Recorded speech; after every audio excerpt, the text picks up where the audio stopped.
মাছ মাংসের স্বাদকেও হার মানাবে এই রেসিপিটা। আসসালামু আলাইকুম। আমি চলে আসলাম আজকে আপনাদের সাথে একটা নতুন রেসিপি শেয়ার করার জন্য।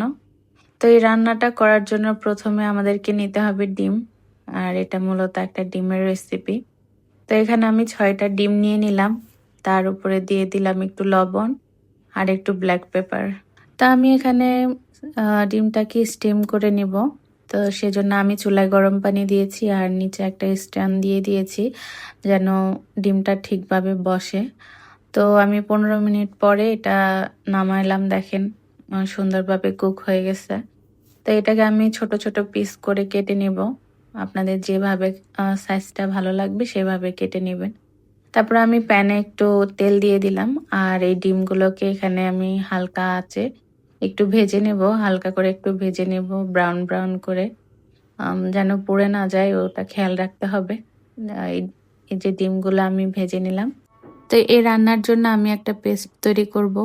সেজন্য আমি এখানে নিয়েছি বাদাম, রসুন, আদা, কাঁচামরিচ, তারপরে টমেটো, পেঁয়াজ। এগুলোকে হালকা একটু ভেজে নেব তেলের মধ্যে দিয়ে। একটু হালকা ব্রাউন কালার আসলে এগুলো তুলে ব্লেন্ড করে নিব।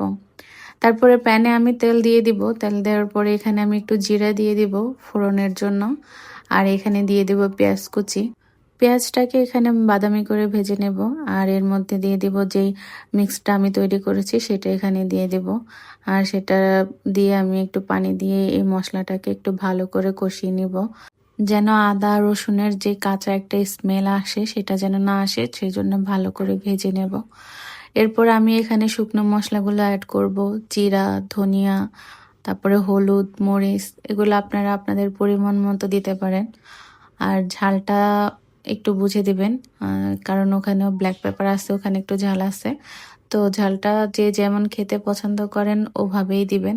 তারপরে আমি আরেকটু পানি দিয়ে ভালো করে মশলাগুলোকে কষিয়ে নেব যতক্ষণ না পর্যন্ত তেল উপরে উঠে আসছে ততক্ষণ পর্যন্ত। আর এখানে আমি লবণ দিতে ভুলে গেছিলাম, পরে আবার লবণ অ্যাড করলাম। এরপরে ভেজে রাখা ডিমগুলো এখানে দিয়ে দেব। এই পর্যায়ে অনবরত নাড়তে হবে, কারণ রান্নাটা যেন নিচে লেগে না যায় সেদিকে খেয়াল রাখতে হবে। আর একটু নেড়ে চেড়ে আমরা এটার মধ্যে পানি দিয়ে দিব।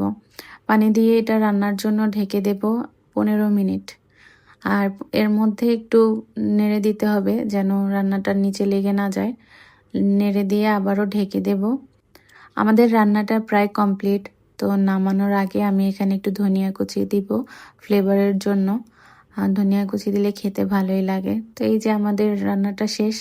সবাই বাসায় ট্রাই করবেন। আল্লাহ হাফেজ।